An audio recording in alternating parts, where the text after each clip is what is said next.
במולטימדיה, קצת במולטימדיה, אז הם לא יודעים שאני בחוג עכשיו. רציתי להגל, אמרת לי, תעשי ישר, לפעמים אני טועה, אני לא יודע, עכשיו אני רואה... עכשיו אני רואה שצריך להגל, נכון? עכשיו צריך להגיע, הגיע השלב של אנחנו גד, לא, עכשיו אנחנו גד. היינו עוזבים, גם את המעוגלות, כן? וכתף גם כן להגיע, ממש עד הרקע. עד למטה? עד הרקע, כן.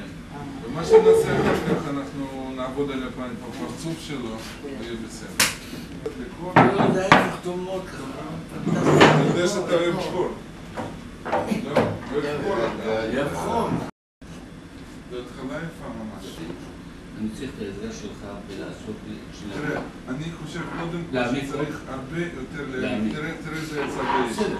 לכן באתי לשאול אם זה מספיק או צריך לעשות עוד. תחשוב גם האם אתה רוצה להשאיר את הרקע פה או להוריד אותו גם טיפה בשביל שדמות תגלוט עוד יותר. אתה יכול להוריד כל הרקע באיזה חצי סנטימטר ולהעמיק עוד... ולהמשיך אותו כיוון, אותה דרך. לא לגוע בינתיים בדמות.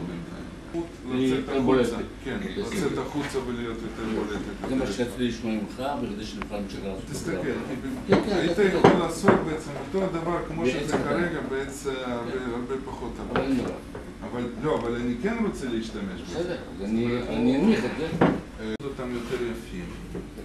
בסדר, ככה בצורה כזאת. ואז אחר כך נשאיר.